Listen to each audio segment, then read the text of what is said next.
terbiye etmek ve muhabbet etmek görürüni. Den anasının adına maşin edecek, ya öy edecek, ya yer verecek, ya tükan verecek. Ey cemaatler, ak haklı deyin. Şu haklı tamam umumen erkek ve ayarlı oğullara ediyor. Şu maşin, şu dükkan, şu yer, şu yurt, şu mali, şu adına bir vakt et, erti qaharadaqını zindiginden çıkıp gidip şu da alıp gitse, yıkılıp oturmayacak bolsan. Qaytay deyin. Şu yer, şu öy, şu dükkan, şu ekrançılık, şu uluqon mülkü şu adını et, ama oğrin çəçikten indi adını boldu da indi. On bir yalandan bahane bilen vuruşup gidaqana, sen malında sıfır alıp gidip de yerde oturtmayacak bolsa et. Ki bir neçe adamlar fakirle qovuran bolup şeyttiler, o da mülkü alıp gitti, oham yönü yerin üstüne, boşça yerin, kilimsiz yerin üstüne oturadır fakirle.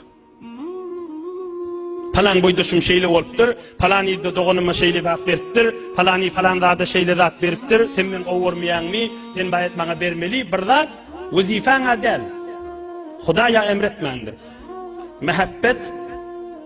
Mehabbet, mesuliyet miktarınca etsen iki dünya yüzün aktır. Mesuliyet miktarı neymi? Kıyamet yakan tutulacak miktar yakşılık et, hem hem heley. İki dünyası avattır. Kendine ana erkekli bu vurun isteqin görürler. Emme hak görürün, safı sadık görürün, duppu doğrucu görürün, zindigiler doğrulayan görürün da. Bu mahalqin görüyenlere de olsa, inniki önü veselleri menin yadigarı kakıl olsun. Din için, iman için, Müslümanları yüreğimiz yanmadan çürüyüm de olsa, açık aydiyen şu ulu milletin içinde, alem cihane eşitlerine de Huday cenneti firdevs versin. Her neyme versen bir, şunu alıp gidenle, ey beydir değil mi yardım deyip, çöküt oturmayacak olsan bir. Yani sadece deyin, şu livanı ver, şunu erti alıp gider deyip de fikrine valla. Şunun git ya elimden ne de ver da. Bu gideni bilen müşkili yok ki deyip ver. Sonra yüreğin yanıp çık da külümsüz yerde oturmalı olamı. Bununla deyin, son akıl olsun, din gurrun olsun, açık bolsun, yüz gören cennet görmez gurrun olsun. Şunu da kol ciddi bilaga. Aydamdan sonra hava doğru ediyen ahuncan diyersin. Azat verip, teşekkürünü alıp bilmedin mi? Azat verip teşekkürünü Tanrı yalkasın, yüzün ak bolsun, şondan işitmedin mi? Azattan işitmedik bolsan, yerin yüzünün şodurşunu versen de işitmersin. Şahaklı menden Allah'a. Qaytay deyin. Doğancığım, bir kasani veren de sana yüzün ak bolsun, Tanrı yalkasın, kadrın yoktur demedi mi? Şunu altından et de ver, onu yine ayıtmadı. Memnun teşekkür diye kana, 2 dağa sonra önküdür. 2 dağa sonra önküdür. Şayet de 2 dağa da yetmesin. Şayet de için yakıp vazifen değilsin. Vazife de gibi.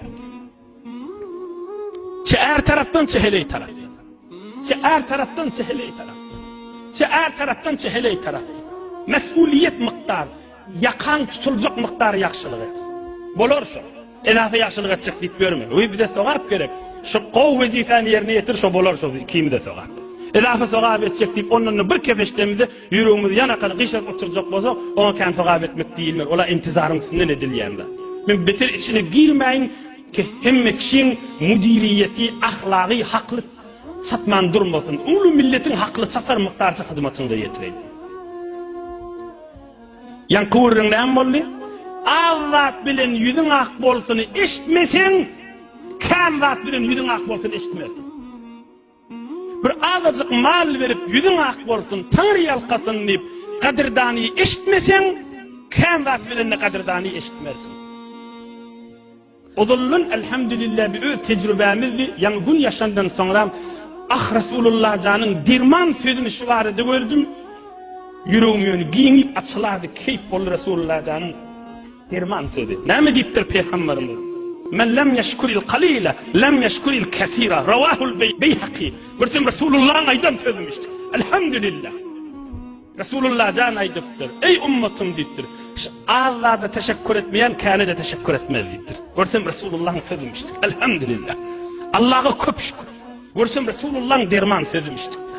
Adım gerek bu hakkılları tutmağa, müdiriyet gerek bunları bellemeye. giyinlik gerek, bir ferhangillik, bir terbiyete kabil olmak gerek. Şular camide yürütmeye. Ah yürek yanacak ahir zamanla. Şulay diyen gurrunum ey cemaatler. Şulay diyen gurrunum Allah ömür verse, Allah nasip etse kadir gecelerinde Huday adında salsa aydarın kan barikan içinde yönü şi erhiliğin arasında ayttımda birine yakşılık etseniz mesuliyet miktar deyip en atağında da şeyledi. Elini değilin zaten ene derdini de vermeyin. Ahullar ay diye ene atağında yakşılığını deyip ahullaydına Kur'an ay diye mesuliyet miktarının yakşılığı. Hem elini ilen zaten derdini enine verme. Ay diyanın mescittaydı otin kadrini bil. Akılları tutturmarsın. Enen atağına gerek olsa ver, gerek miktar ver. Ne kadar oğlanlar var Tehran'da hemen işleptirler. 7 yıl 8 yıl işleptirler. En atasına da işlencesin iyi veriptir. İndi gel hemen toy edecek diye en atasa diye işte pul yok yoyuldu diye. Zalim da şey en asa. Zalim şey en asa. Belli değil mi? Şeriat bana zalim diyecek. Yani oğlunun hakkını saklak koymağı. İşte yok diye yanıp ağlar otu.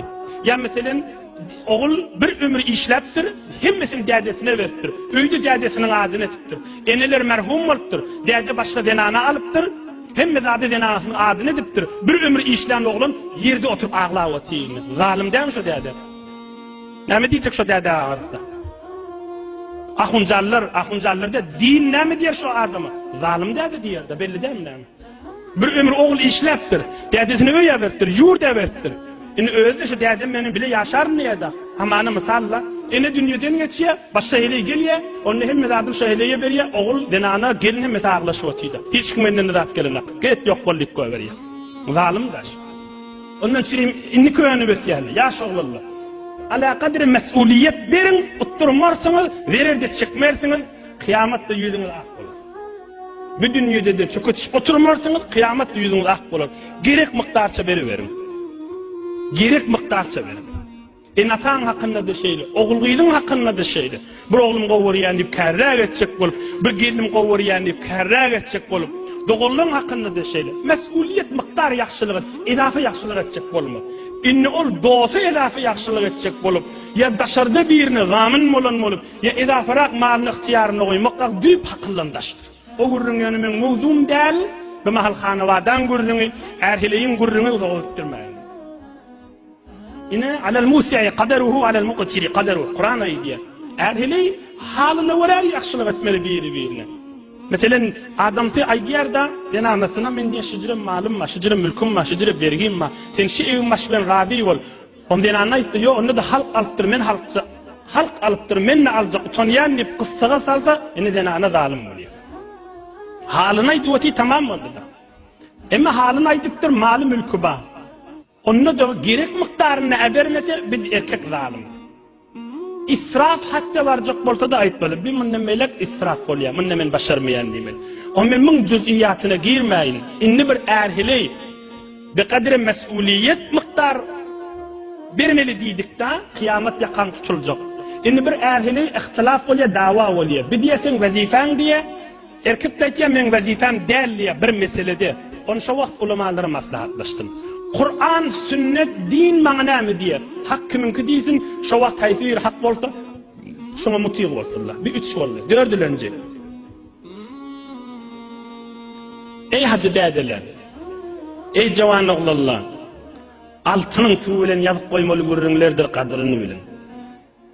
Kan, takriben 8 yılın içinde yanıp, titrep, kuğriyip, kellesi sandırap duran, Killesi sandırap durun, dinanılın, erkeklerin, gelin, kıyılın, oğlulun gurrunlarını eşitipse, şeriatı koklap sana aydılıp durulan hakıldır. Kadrın bil.